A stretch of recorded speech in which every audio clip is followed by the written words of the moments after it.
Não sei. Bueno, meus amigos, que a paz de nosso Senhor Jesus Cristo esteja no coração de todos. Nós vamos hoje mais uma vez fazer esta nossa pequena reunião para um breve estudo da doutrina. Não tem jeito. É ela, viu? Para fazermos um breve estudo desta doutrina maravilhosa, não é? Nós vamos falar hoje de um tema bastante interessante, que diz respeito das causas anteriores das aflições. Porque todo mundo pensa, todo mundo vive às voltas com as dificuldades enquanto encarnado, não é? E, na verdade, ninguém sabe a quem atribuir. Alguns até dizem que é o acaso, mas o acaso não pode produzir nada. O acaso não tem sentido. O acaso não existe. Então, algo que não exista não pode produzir.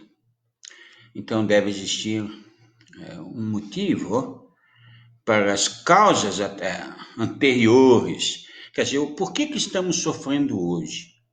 O que é que do passado nos traz a esta condição hoje de sofrimento? Se as coisas fossem simplesmente por acaso, aí até o próprio Deus seria um acaso, não é? Não teria sentido. Mesmo a sua justiça seria injusta. A sua perfeição seria duvidosa. Não haveria perfeição, sendo obra do acaso. Por exemplo, se fôssemos criados, alma e corpo, quando nascemos, bueno, alguns sofrem demasiado, chegando até mesmo em tenridade a partir dessa existência, sem que houvessem praticado o mal ou o bem ou qualquer coisa. Outros ainda passam na vida toda em sofrimento, enquanto que alguns tantos, passam a vida apenas tranquilos, numa certa irregular bonança. Então, tudo isto fica aí um pouco estranho de compreender. Então, o Espiritismo veio estudar, veio trazer as noções básicas que são necessárias para nós compreendermos melhor. Para esta, parece que nosso irmão aí, o Joel, os irmãos estão todos dizendo boa noite para todos, todo mundo, boa noite. O Joel parece que preparou algumas questões para facilitar, para que possamos divagar um pouco mais a respeito deste assunto. Pode perguntar, meu filho, pode começar aí com as questões, por favor. Sabemos que vivemos num mundo de provas e expiações.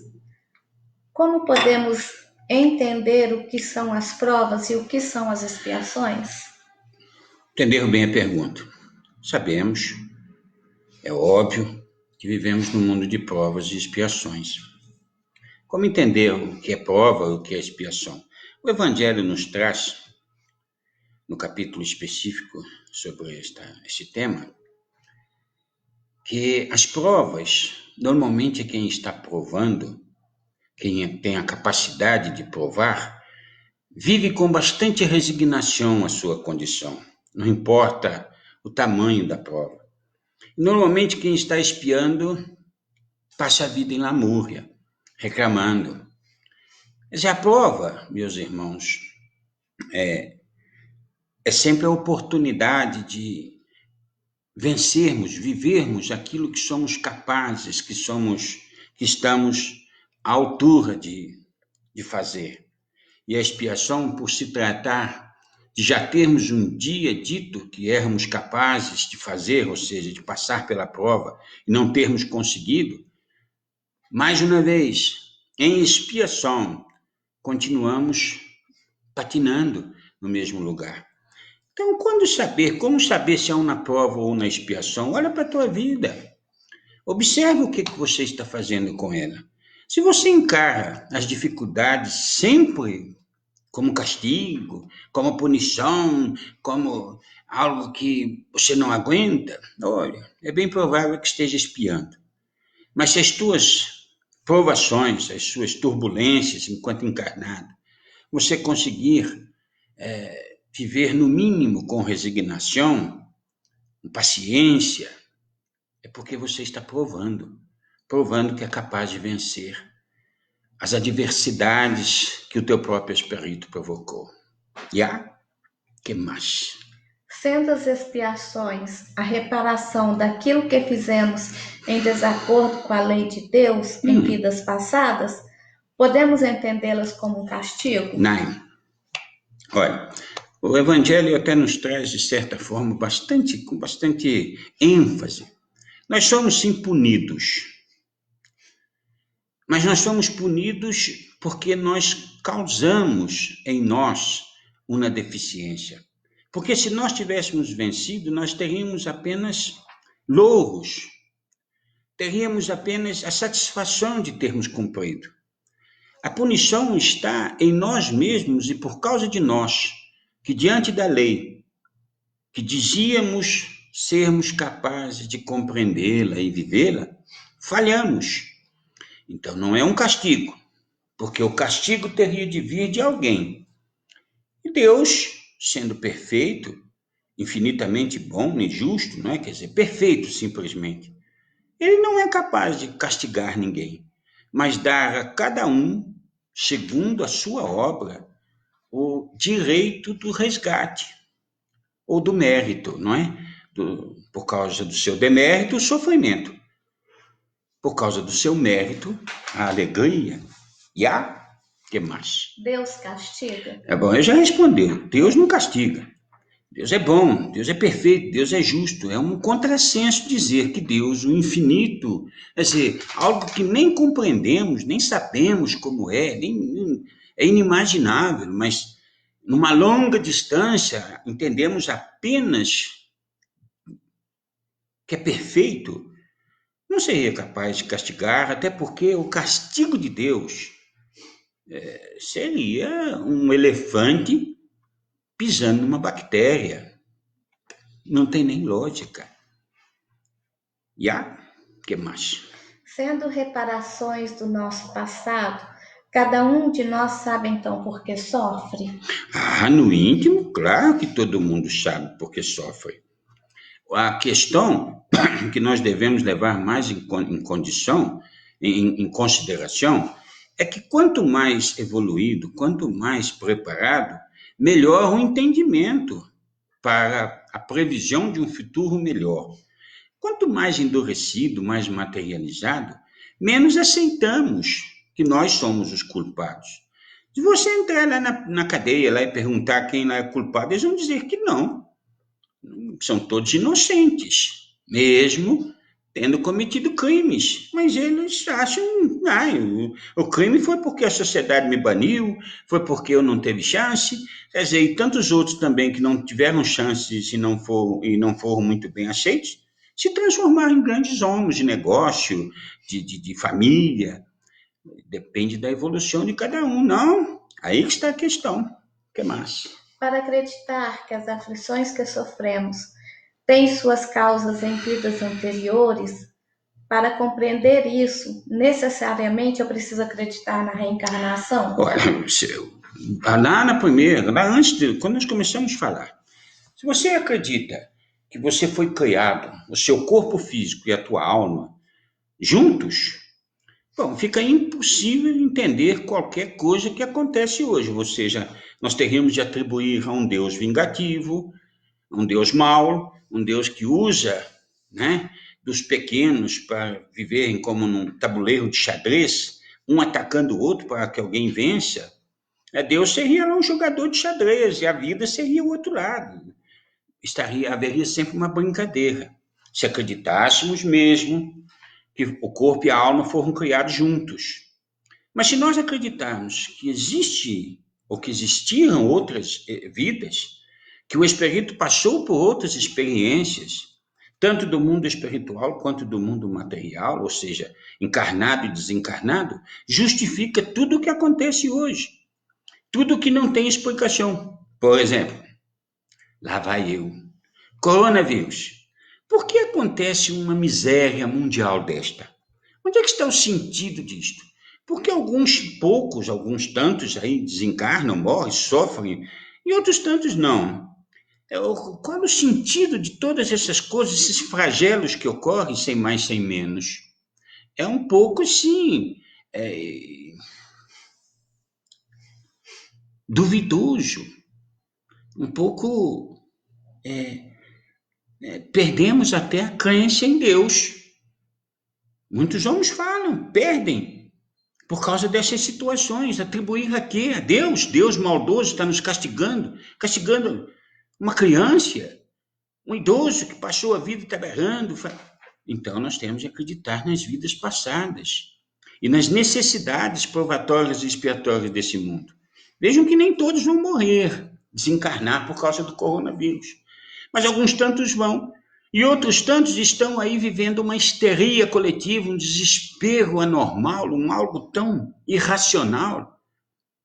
Enquanto alguns pontos do mundo lutam para que a sociedade esteja mais tranquila, mais informada corretamente, outros pontos do mundo distribuem, despejam, como se fosse dejeto fecal na pobre mente dessas criaturas vazias, as mentiras. Então veja só, por que isso tudo? Isso vem do acaso? Isso vem de agora? Tem sentido? O sentido só pode estar nas necessidades provatórias e expiatórias, e os fortes vencerão. Aquelas que se redimirem, aquelas que realmente se resignarem, passarão por esta, com tranquilidade.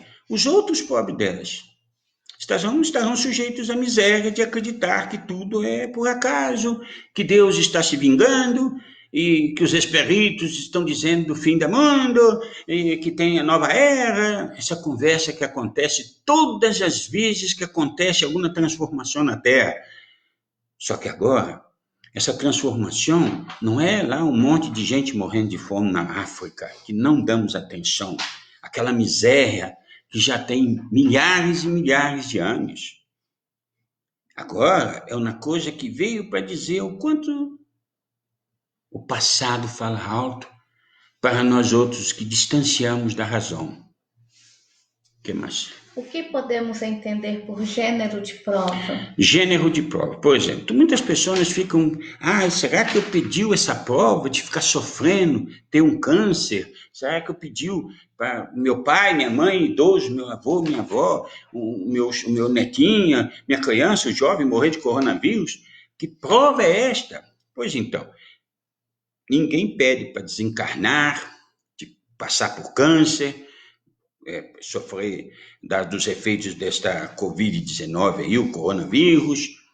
Ninguém pede esta, mas se pede um gênero de prova que diz respeito à capacidade de se vencer o orgulho, a vaidade, o egoísmo. Então, o gênero diz respeito ao quanto somos devedores no âmbito moral. Nós não pedimos para sofrer de dor física. Infelizmente, esse mundo, por exemplo, olha um cachorro. O cachorro tem câncer. O que ele fez para ter câncer? Um cachorro é abandonado, eles são pisoteados.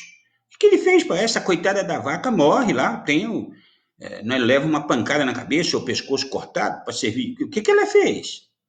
Então, esse mundo oferece uma condição de vida que todos estão sujeitos ao câncer, às enfermidades, aos acidentes, às misérias sociais, e isto vai fazer com que a criatura, diante dessas situações, demonstre o quanto ela está evoluída.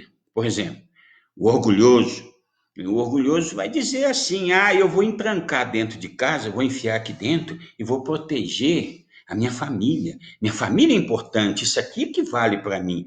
As outras lá que se dane. Não é? O vaidoso está muito preocupado com a sua aparência. Ele não quer saber das necessidades do mundo. O invejoso está dizendo assim, puxa vida lá, o outro está tão bem e eu estou mal. Por que ele está bem e eu estou mal? São os gêneros de prova. Tudo aí ligado a esse Covid-19, falando isto, mas tem muitas outras coisas. Então, os gêneros são a moral. Sofremos a ação moral do que somos. Só esta. Entendeu para entender, não? Vamos lá. Se alguém não entendeu, pergunta de novo aí. Todas as provas e expiações pela quais passamos são escolhidas por nós mesmos ou podem ser impostas por Deus como castigo? Mas Deus não castiga. As provas e as expiações, nós chegamos numa conclusão lá no mundo espiritual, avaliando tudo o que vivemos, tudo o que sofremos, o que fizemos sofrer, e com vistas no futuro, quer dizer, o mundo melhor que nos aguarda, as coisas melhores que aguardam adiante, nós então nos preparamos por um período mais ou menos longo, isso é muito variado, cada um é cada um, e ainda tem relação com o gênero de prova que pedimos. Às vezes ainda com os necessitados ou os outros que precisamos estarmos juntos, encarnados, para o complemento do ressarcimento, não é? Nós temos que ressarcir alguma coisa. Então dependemos ainda de outros, mas algumas vezes, por causa da debilidade, da incapacidade do próprio indivíduo de aceitar o quanto ele está errado, o quanto, como eu disse, tem criaturas que pensam que não são devedores, que não é culpa delas, é culpa de qualquer outra coisa, menos delas. Então, nesses casos, pode ocorrer a famosa reencarnação compulsória, mas isso aí é uma história mais profunda. Mas, normalmente, pedimos as provas de expiação, nos preparamos e pedimos um gênero de prova, reencarnamos, suportamos, então vencemos, não suportamos, falimos. Mas nova oportunidade será dada, quando da prova, se vencemos, muito bem. Se não vencermos, nós tornamos para expiar as nossas falhas. O que mais? Como explicar as reencarnações compulsórias? É isso que eu disse, alguns espíritos, alguns indivíduos estão tão endurecidos que eles não conseguem ir adiante. Eles estagnam a tal ponto que é necessário que a própria lei de Deus, não é Deus, faça com que haja essa reencarnação aí, mais ou menos a revelia da vontade do indivíduo. Como a lei, como nada fica parado, tudo tem que ir para frente, o estagnado é um absurdo, é simplesmente um sofrimento inimaginável, ele acaba encarnando. Mas vamos considerar assim. Por que ele encarna? Porque outros precisam sofrer gêneros de prova que diz respeito à situação que aquele indivíduo vai viver nesse mundo. Ninguém está sozinho. Cada um evolui por si.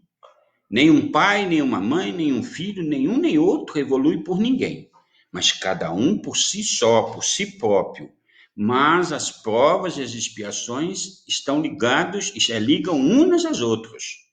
O que vence, vence. O que fale, fale. E não se pode culpar o outro por minha falência.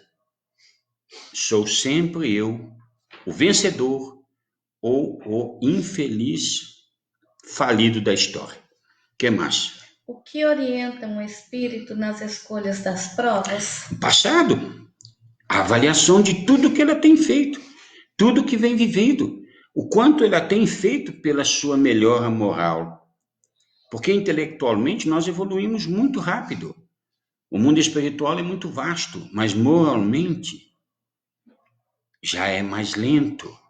Então esse passado nos diz muito, com vistas no que queremos para nós. Quem quer ser feliz, quem quer ir adiante, alcançar os mundos melhores, suporta agora as suas provas, porque quem evolui, quem já está melhor, quem está evoluído, não precisa provar nada para ninguém. O que mais? Se o espírito escolhe o gênero de provas que deve sofrer, todas as tribulações da vida foram previstas e escolhidas por nós. É, basicamente esta. Nós escolhemos o gênero de prova. As tribulações é que vão nos colocar face a face com as nossas necessidades. Como eu disse, cada um, o orgulhoso, o vaidoso, o egoísta, ele vai ser provado justamente para dizer que ele não é mais vaidoso, orgulhoso, papapá, papapá. Então, as tribulações da vida são apenas coisas que acontecem o tempo todo por toda parte e diz respeito sempre àquela que enfrenta as suas necessidades morais, porque tem muita diferença. Por exemplo, Madre Teresa de Calcutá. Quem já não ouviu falar dessa criatura magnânima que passou pela Terra? Será que ela estava provando ou espiando? Será que ela era um espírito melhor ou pior do que a maioria? Ora, ela todos os dias, apesar das suas grandes deficiências, levantava para acudir os necessitados. Toda noite ela recebia uma extrema-unção. Toda manhã ela estava do lado da cama dos pobres e dos desamparados. Então, apesar das suas dores, do seu sofrimento, ela pensava nos outros. Olha que maravilha! Será que ela venceu? O que mais? Se todas as aflições atuais estão predeterminadas como expiações, como podemos entender o livre-arbítrio? Não pode ser prova ou expiação. O livre-arbítrio, meus irmãos, eu digo sempre que nós temos duas condições de livre-arbítrio. Nós temos o arbítrio de encarnar, a escolha de pedir, não é? Salvo naquelas condições em que estamos tão endurecidos que não entendemos, aí compulsoriamente ocorre a encarnação, mas é um motivo, é outro estudo, é outra conversa. E temos o arbítrio de não aceitar a vida e morrer, desencarnar, suicidar. O arbítrio lá no mundo espiritual são as escolhas. É aquilo que eu digo, eu quero viver isto, esse gênero de prova, suportar e vencer o meu orgulho, o meu egoísmo, a minha vaidade. E aí as provas são preparadas por espíritos superiores, outros que são responsáveis por esta. O mundo que nós vamos reencarnar vai estar adequado com aquelas criaturas que, de certa forma, tenhamos alguma afinidade, no bem ou no mal, não importa. E aí nós vencemos ou falimos. Isso depende de cada um. Então, esse é o arbítrio, a escolha da prova. O arbítrio, depois de encarnado, é você aceitar ou não. Se não aceita, você pode desistir, suicidar, problema é seu, mas vai sofrer amargamente, porque o suicídio é a covardia por excelência. Não tem desculpa. O suicida é um covarde. Não adianta reclamar. O que vai acontecer depois é muito pior do que aquela outra que ainda passa pela vida lamuriando. O que mais? A morte é uma fatalidade, ou seja, para cada um de nós já está determinado o tempo e o gênero de morte por qual desencarnaremos? Tendo em vista a necessidade provatória das encarnações ou expiatória, de certa forma nós temos um tempo mais ou menos determinado. Fatalidade é uma palavra até muito assim, parece que... Não, mas o que acontece? Nós temos um tempo para estar encarnado. Esse tempo é o tempo de nós provarmos ou expiarmos. E como estamos em relação a outros, a nossa partida ainda vai servir-lhes também de prova ou expiação. Então ninguém está vivendo a prova sozinho. Cada um evolui por si só por ela. Mas o relacionamento entre todos promove para todos uma condição provatória ou expiatória. Então, por exemplo, uma criança que tem que desencarnar, um espírito que tem que nascer e desencarnar logo, que foi muito aguardado pelos pais, que tem toda aquela situação, que nasce, é tratado com tanto carinho, tanto amor, e muitas vezes, do nada, vem aquelas coisas terríveis e leva a pobre criança. Ora, aquele espírito passou os momentos que ela tinha que passar enquanto encarnado. E ainda vai servir de prova ou expiação para os pais que talvez no passado tenham cometido atos inimagináveis, impensados em relação ao semelhante e precisavam suportar a dor da perda, como elas mesmas fizeram com outros. É a resignação, é a humildade, é a aceitação, não é um castigo, é aquilo que pedimos e é aquilo que acontece. É o que é justo, porque de qualquer forma, mais cedo ou mais tarde, todos partirão e todos recobrarão a certeza porque passaram dessas provações. O que mais?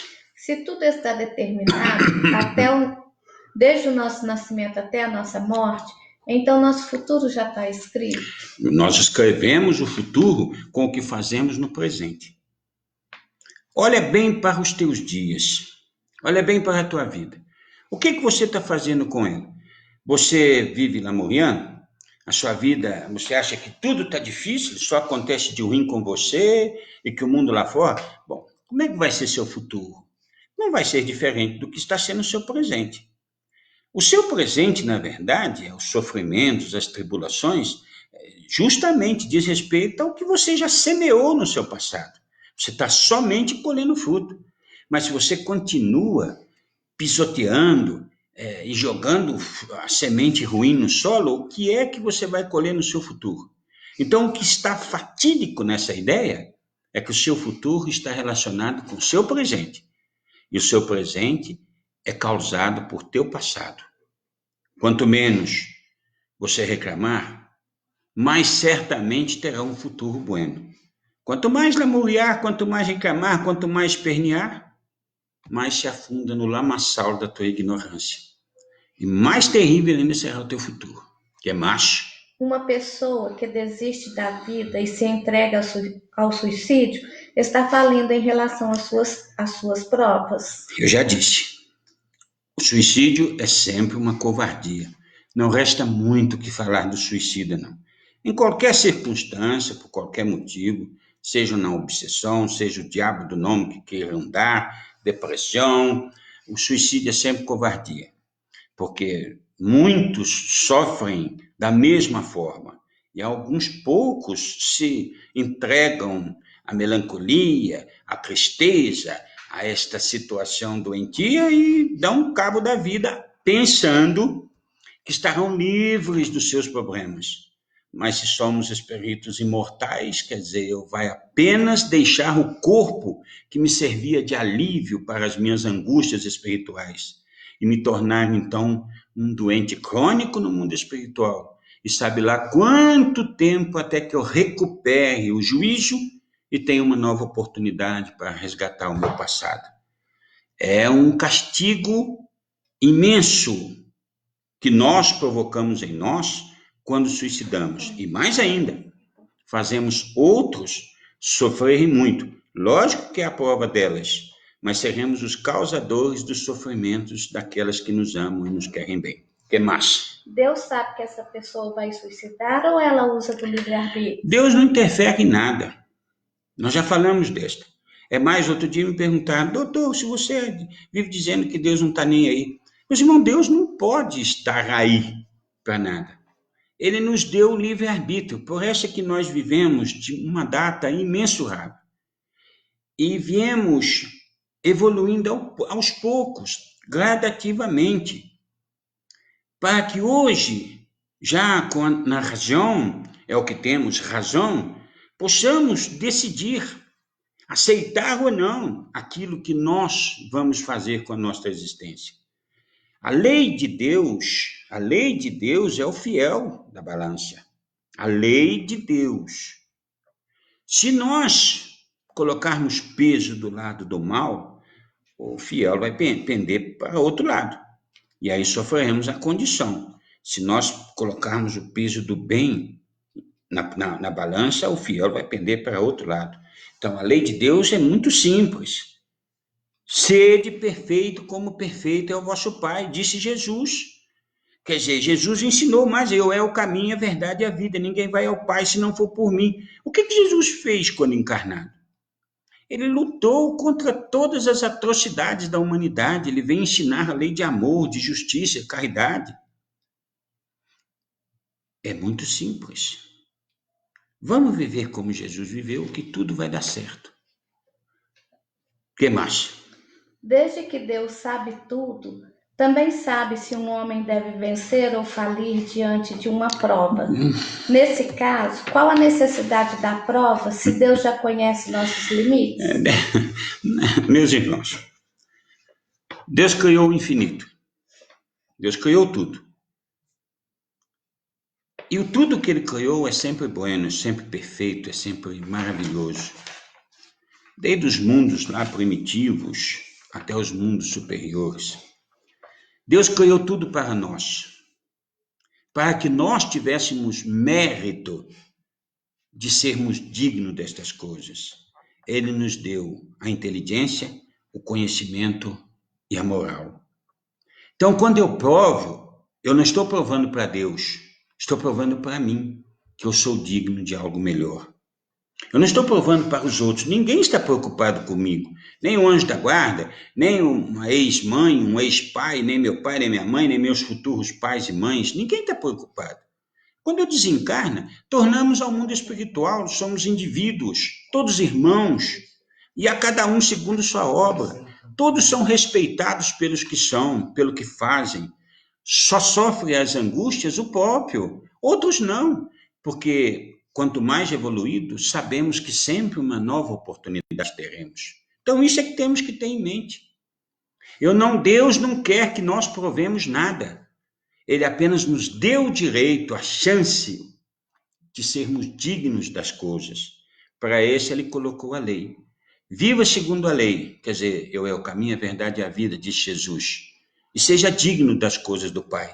Não viveu? Problema teu. Fica onde está, mas sofra as consequências. O que mais? Por que o espírito encarnado perde a lembrança do seu passado e de suas escolhas? Porque o espírito encarnado perde a lembrança do passado. Olha só. Porque vamos supor, você encarna lá e você vai ter um seu filhinho maravilhoso. E esse filhinho seu, bonitinho, não é? Toda criança tem cara de anjo. Já viu? Ou de joelho, como queira, tudo igual mesmo.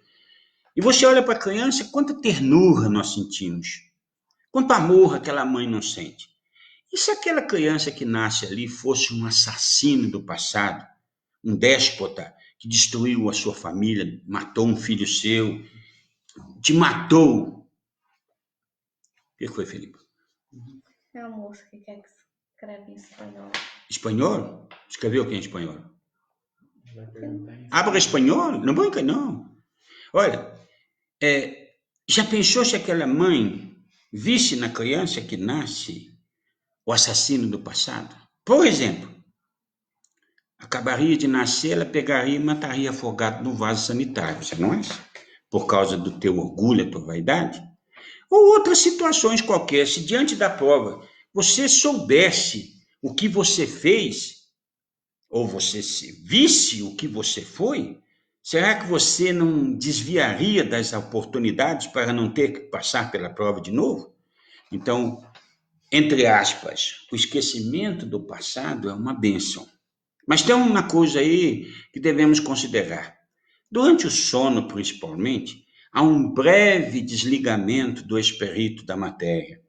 E ele vislumbra o mundo espiritual. E ali ele aure novamente as suas forças para quando do período de vigília, quer dizer, quando acordado, ele consiga suportar as suas necessidades. Então, ninguém está totalmente apagado.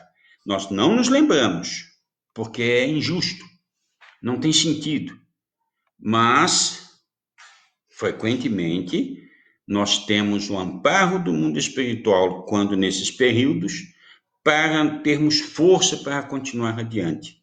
Só esta, o que mais? Como pode um homem ser responsável por atos e resgatar suas faltas se não as recorda? Como pode aproveitar-se das experiências vividas em vidas anteriores se caíram em esquecimento? Mas, não é. Bom, muito bem, nós vamos ter reconhecimento e regalias por termos vencido as provas no mundo espiritual, não no mundo material. Aqui não, aqui nada disso significa nada. Basta saber que existe uma lei a ser vivida, a lei dos homos, é óbvio, ainda que ela seja incompleta, seja um rascunho da lei de Deus, mas é uma lei a ser seguida. Ela pode ser melhorada o tempo todo.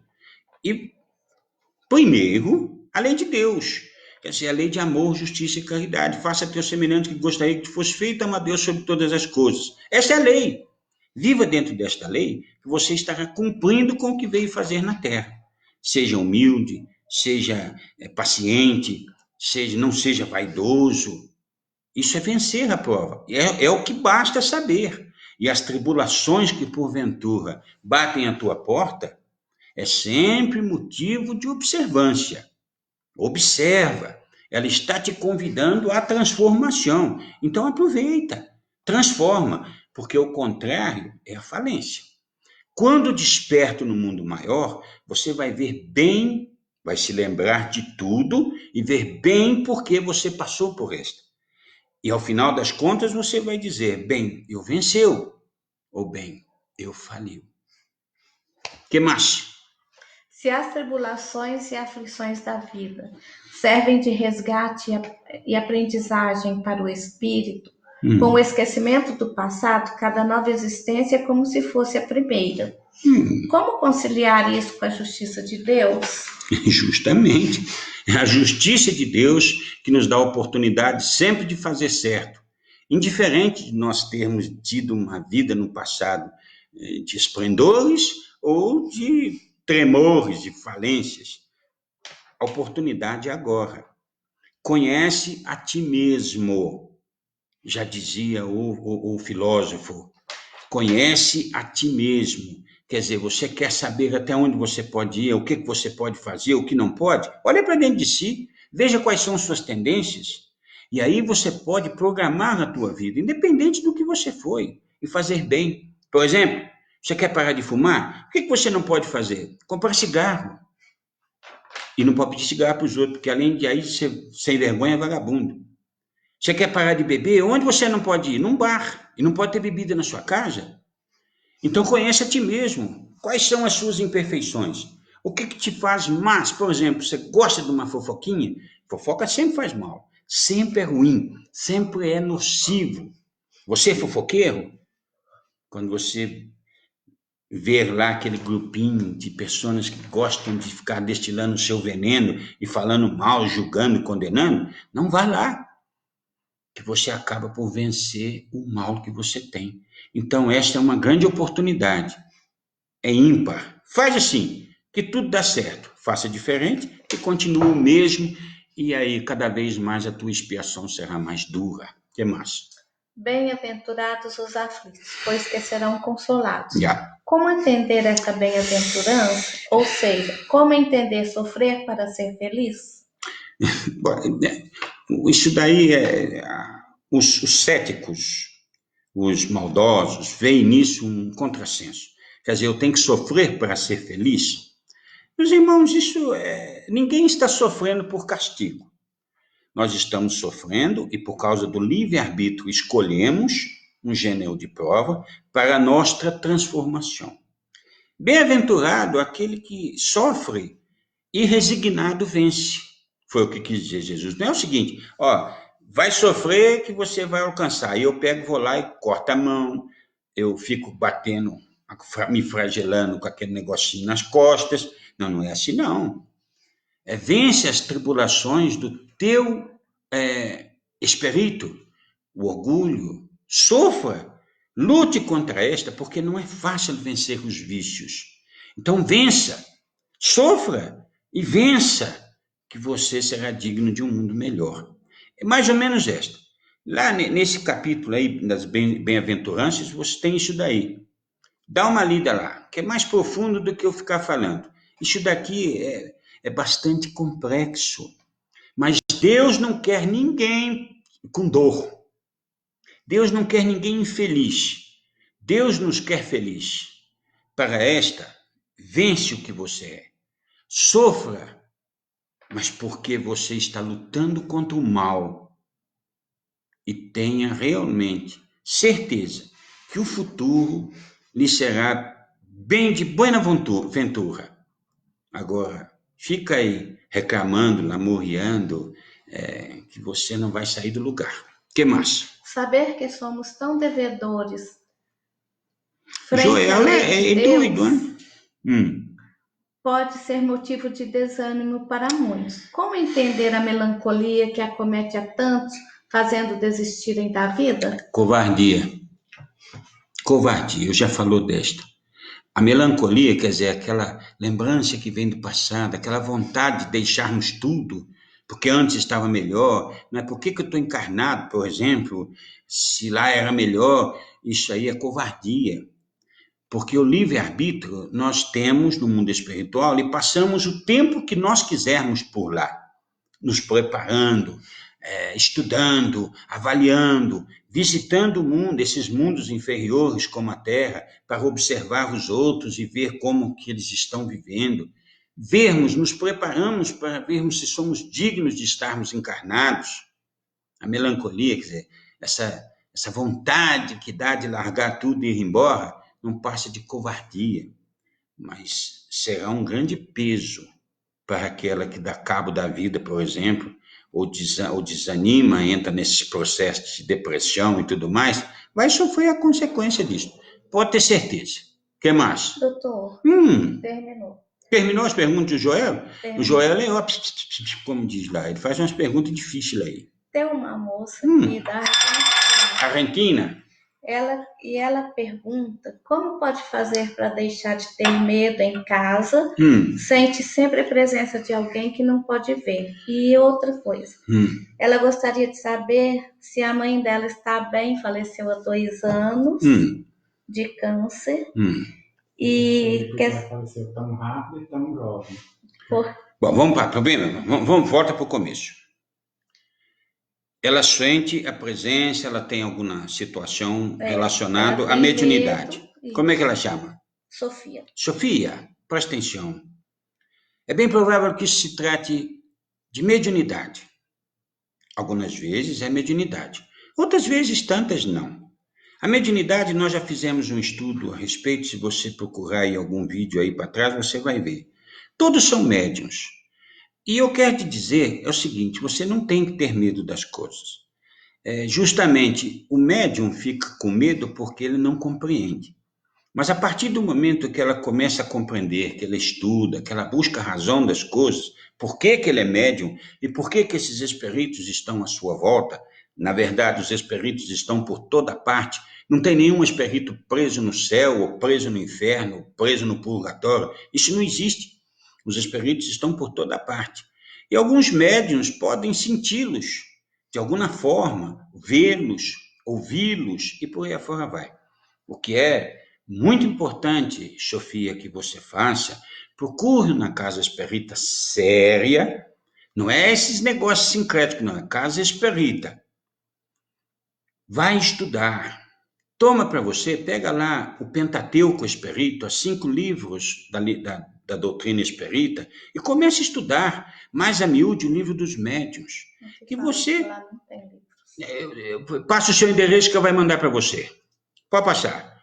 Eu vou pedir para comprar cá e mandar para você. Na Argentina é logo ali, é só pôr na correia e mandar lá. Eu tenho amigo cá que tem muito dinheiro, tem o Bodão lá, o maçom que aparece cá, tem o Zusa, todo mundo é rico, então todo mundo pode me ajudar e mandar os 5 livros para vocês.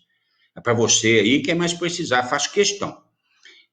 Aí agora nós vamos falar da segunda parte. E outra coisa, continua participando conosco, que todas as suas dúvidas eu te respondo, desde que seja coerente e inteligente.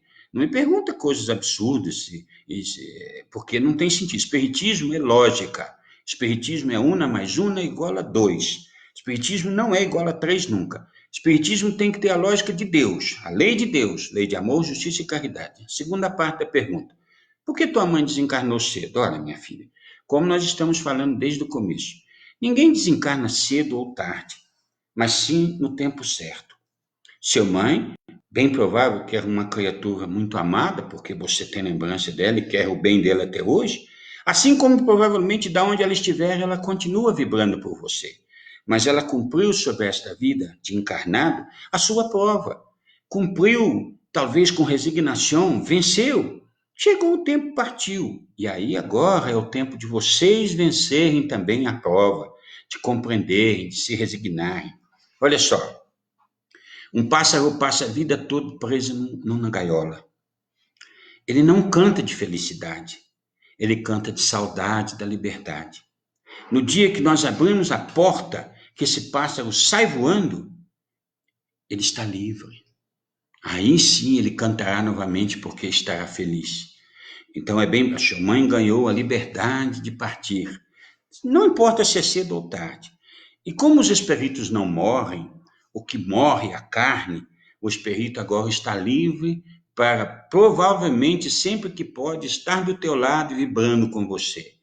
Se ela está bem, eu não sei. Eu posso, não sei, mas é bem provável que esteja, justamente porque ganhou liberdade. Porque o mundo dos encarnados é muito difícil, mas ele existe para ser vivido até o final.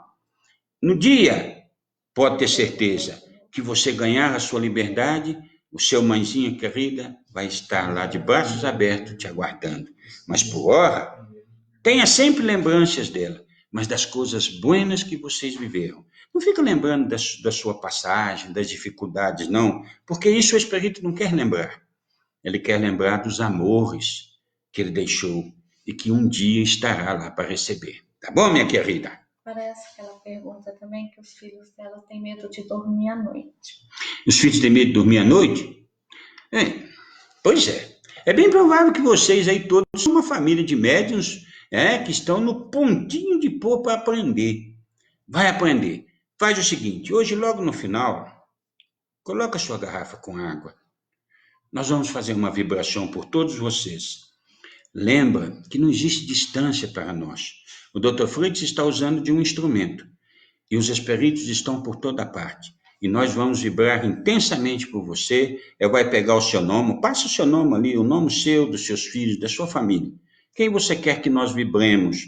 E todos os dias que nós temos os trabalhos de vibração, o seu nome será colocado e nós estaremos vibrando por vocês. Quem sabe um dia não nos encontramos, não é? Vai ser um prazer muito grande, mas por hora, graças ao bom Deus, hoje não existe distância.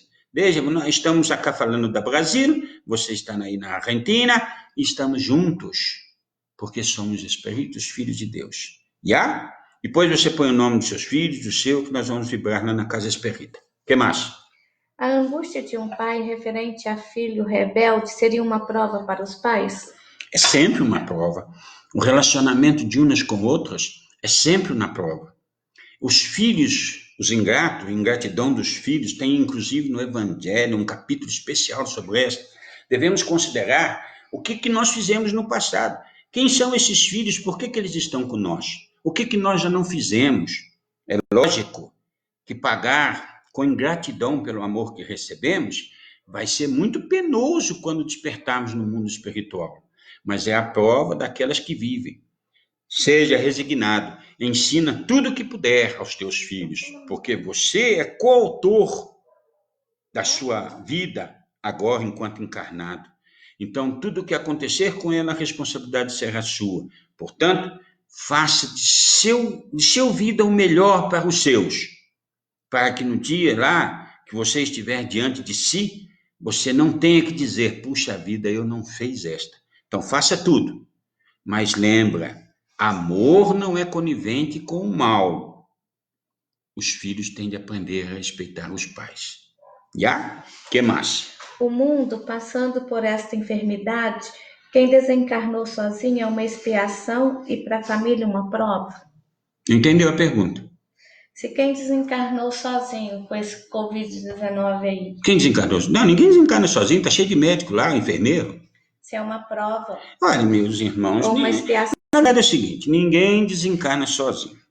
Sempre haverá uma multidão de irmãos, pelo menos os desencarnados do lado. Eu sei que vocês querem estar os encarnados, mas não é assim que funciona. O que importa é que cada um cumpra com a sua existência. A prova está na vida que se leva, até os últimos momentos. Não é um pequeno momento da vida que é uma prova.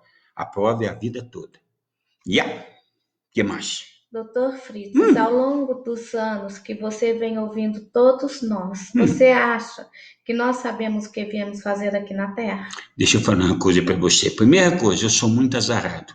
Eu não acho nada. Agora eu tenho certeza que como eu venceu, chegou onde eu está, vocês também estarão. Lembremos-nos das palavras do Mestre Jesus. É o único que vale a pena. Tudo o que eu fiz e muito mais, se tiveres fé, farão. Foi Jesus quem disse. Olha só. Então, uma certeza que eu tenho é que todos os que passam pela fieira da prova e da expiação, desses mundos inferiores como a Terra, um dia vencerão. Porque eu venceu? Porque Jesus me disse que eu venceria. O que mais? Dr. Fritz, um pai que mata o filho e diz para a mãe que quer ver ela sofrer, isto é acerto de contas entre eles? Isso é uma sem vergonhice danada, não é? Isso é um orgulho desgraçado. É lógico que é a prova de todo mundo. Agora, um filho que mata um pai e diz para a mãe que quer sofrer, bom, tem um lugarzinho especial para ele. Não precisa nem estar desencarnado, não. Chama cadeia. Cadeia foi feita para bandido. Não foi feito para gente buena. E lugar de bandido é na cadeia. Agora, se é uma prova, tudo é uma prova nesse mundo. Tudo é uma prova ou uma expiação. Para o pai, para esse filho, para essa mãe. Agora, convenhamos, mais uma vez, o amor é severo. Amor não é conivente com o que não presta. Quando um pai ou uma mãe diz que ama tanto um filho, um bandido, que jamais entregaria ela à polícia, ele não ama, ele é conivente. Ele vai fazer ele sofrer mais ainda no futuro, porque no mundo espiritual, a justiça é implacável. Lá não tem ninguém escondido. Todo mundo sabe quem é todo mundo. E o que mais? Quando começamos a despertar para esse mundo? Como? Quando começamos a despertar para esse mundo? Não entendeu a pergunta, mas despertar para um mundo de provas, não entendeu. Eu acho que é quando que a gente assim desperta, que a gente Não sei, eu não entendi a pergunta. Que é certo, que é errado. Não, todo mundo sabe o que é certo e o que é errado. Ninguém, a não ser que seja um idiota, um cretino, um demente. Aí esse não sabe, coitado. Isso é uma prova dificílima, mas é uma prova de cunho moral. É uma outra história que nós temos que estudar outro dia. Porque veja que nasce tantas criaturas assim na Terra, criaturas que são incapazes de viver pela própria ação. O que eles fizeram assim? Será que eles são tão maus? Ou será que eles são mais corajosos que os outros e aceitaram viver nessa condição tão inferior? Não sei, isso depende de cada uma, não é? Agora, uma coisa é certa, a vida é uma oportunidade única. Não existe duas encarnações igual, põe isso na cabeça de vocês. Mas todas elas são oportunidades de prova ou expiação. Viva com resignação, não lamúria, não reclama, aproveita de mais a mais. Dá uma olhadinha sobre teus ombros. Veja à tua volta quantos miseráveis, quantos desgraçados que não têm sequer a oportunidade de crer numa divindade, num Deus, no amor, na justiça. Quantos não têm fé no futuro, que é o grande mal do homem, porque vocês acreditam em Deus, mas vocês não têm fé em Deus. Vocês não acreditam no futuro, no que Deus preparou para toda aquela que com humildade, resignação, com coragem vencer as provas. Se vocês acreditassem nesta, vocês olhariam para essas tribulações, coronavírus, tsunami, desastres, e diriam assim: agora eu compreendo o quanto eu já fiz errado e o quanto agora eu preciso fazer certo. O que mais? Falta aí 6 minutos. Doutor, por favor, a respeito de uns barulhos no céu, o que o senhor sabe? Barulho no céu? Barulho no céu? Existe, Avião passando, não é? tem alguns lugares que as pessoas estão escutando um barulho no céu, mas eu não sei. Será que isso é verdade? Quem pergunta isso escutou? Eu não estou gozando, não é brincadeira. Sabe, olha só, meus irmãos, um trovão à distância, tantas coisas podem acontecer. Justamente o livro dos Espíritos, eles nos traz. Nós saímos bastante aí das causas anteriores das aflições, não é? Mas tudo bem, um pouquinho nós podemos falar disso. Nós não podemos atribuir muitos fenômenos da natureza. Quem já ouviu falar de fogo-fato? Vocês sabem o que é fogo-fato? Antigamente, eles achavam que à noite, andando no mato, o povo antigo, eles viam às vezes clarões assim no meio do mato e diziam que era assombração, que era fantasma.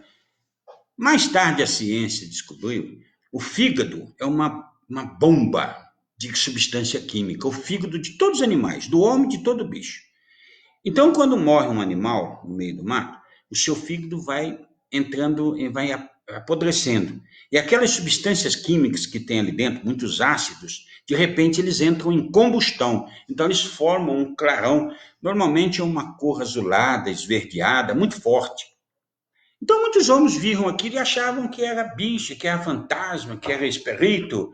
E o fogo-fato não passa de um fígado de um animal que estoura, por causa da decomposição. Então, os homens atribuem tantas coisas. Isso não é importante. Deus não se manifesta desta forma.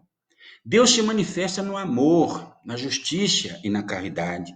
Deus se manifesta naquele filho bondoso que está sempre disposto ao outro. Olha só a parábola do filho pródigo.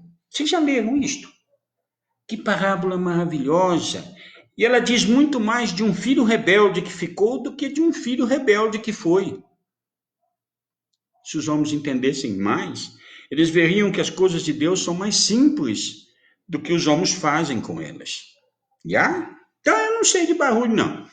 Mas se tiver barulho, eu vou começar a escutar. Apesar que o meu céu é outro, mas se eu passar por aqui e escutar algum barulho, eu te falo. O que mais? Agora, doutor, Acabou? Tem aqui pessoas falando de como fazer para trabalhar mais rápido para o adiantamento moral e intelectual. Estuda. Estudou? Estuda de novo. Estuda de novo. Mais uma vez. Fez estudo? Tá pouco ainda. Comece estudando, mas agora pratica. Pratica e pratica. É assim que se adianta. Não tem outro meio.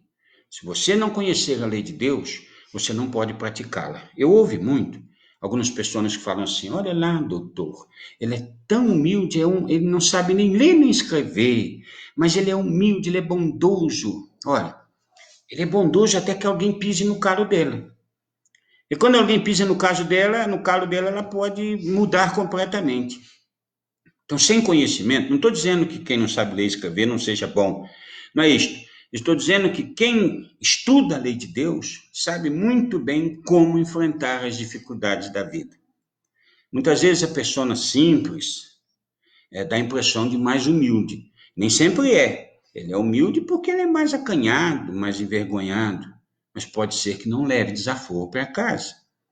E o instruído, diante do tolo, ele vai ficar calado. O sábio se cala diante do tolo. O que mais? Tem mais? Agora, pessoas pedindo por doença, uma com crise no rim, a outra com úlcera arterial na perna direita. Nós vamos fazer o seguinte, eu acredito muito no poder da fé, da fidelidade, da crença. Eu acredito piamente que os homens, todos são médiuns. Acredito que por toda parte existam espíritos buenos. Eu acredito não, eu tenho certeza, eu vejo. Como existem espíritos menos buenos? Digas com quem andas que te direis quem és, ensinava Jesus. Para que você seja digno de receber o que você está pedindo, faça por merecer. Faça a diferença. Então, daqui a pouco eu estou pedindo para que todos coloquem na água para ser fluidificada. Todos receberão um remédio à medida do que tem feito na vida. Porque somos nós que geramos os remédios e os venenos que nos curam ou que nos matam. É cada um de nós. E os espíritos buenos potencializam o bueno que você tem na correção. E os maus te ajudam com os maus. Muda a tua vida. E agora nós vamos colocar os remédios, daqui a pouquinho.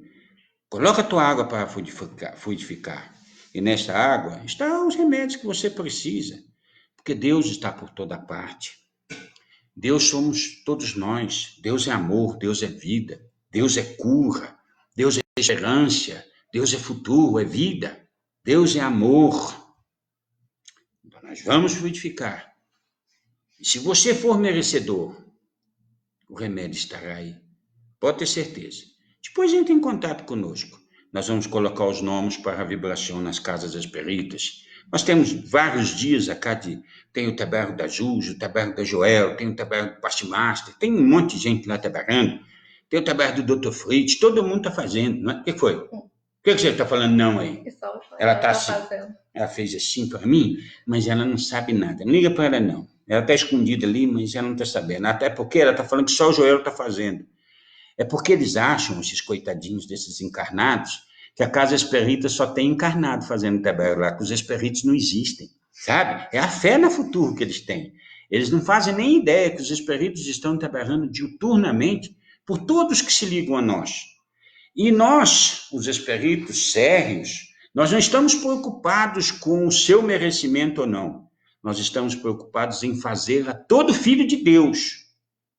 Todo filho de Deus. Mesmo que ele ainda não tenha compreendido sobre o amor, a justiça e a caridade. Porque o próprio Mestre Jesus disse, ama os criminosos também. Aprendeu? Tem mais alguma pergunta? Juliane Andrade.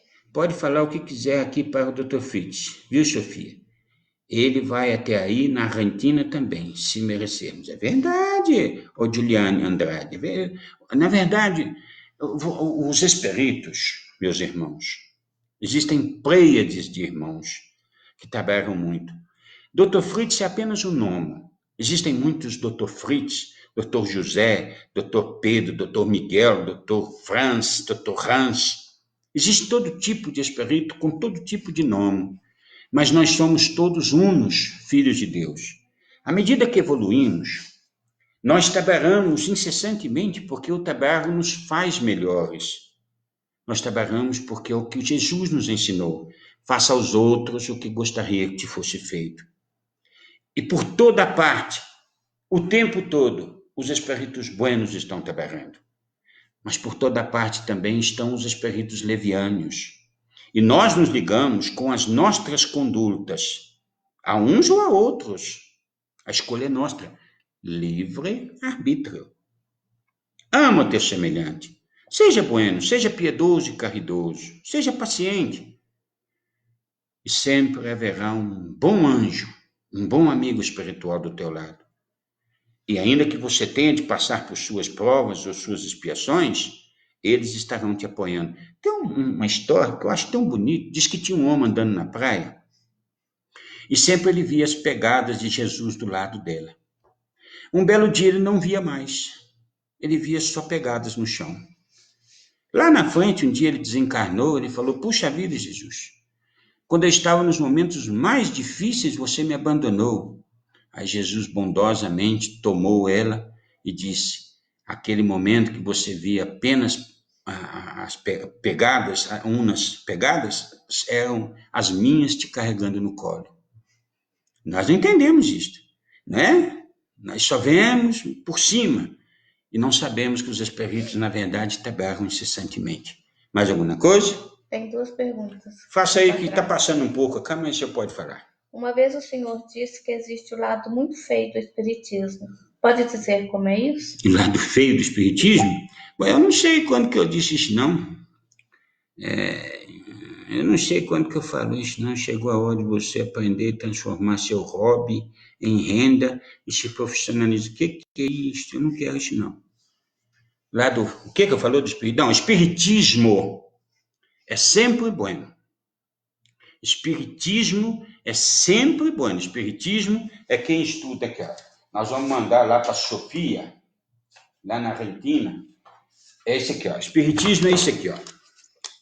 Ó. Aqui está faltando um livro, cara. 1, 2, 3, 4. São 5 livros. Isso aqui é Espiritismo, ó. 5 livros.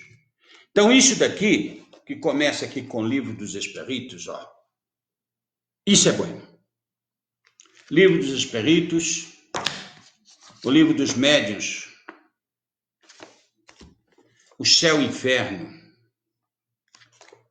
o Evangelho segundo o Espiritismo. Aí tem a Gênese, que eu não sei por que eles deixam longe de mim. Isso é Espiritismo. Saiu disso daí, aí, se você não estudou aquilo ali, você não vai entender o Espiritismo. Aí o que acontece são os espiriteiros, os espiritantes, os romancistas. Isso é um perigo. Porque pega um romance, lê e acha que...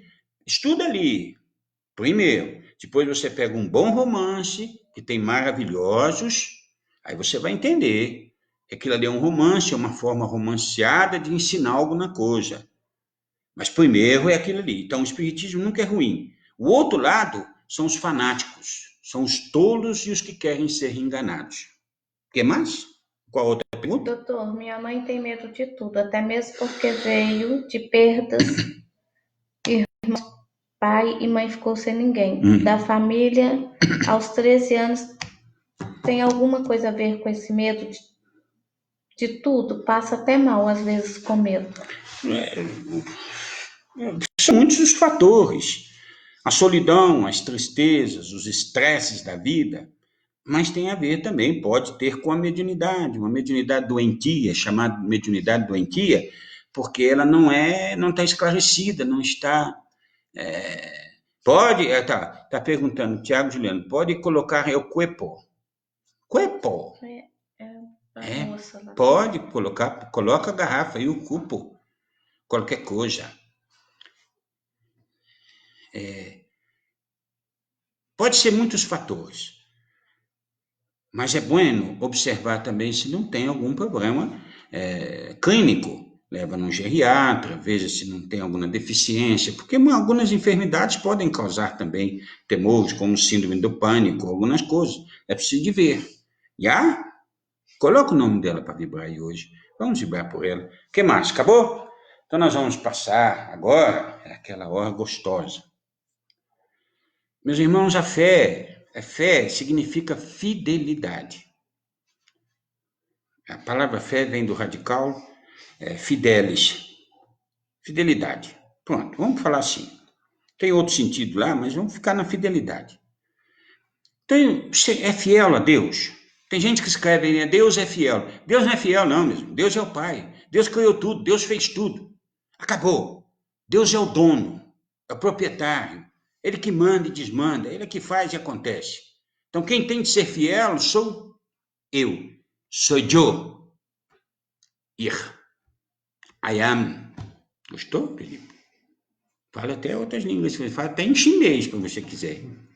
Então, sou eu quem tem de ser fiel. Seja fiel a Deus. Tenha fé. Conhece a lei de Deus.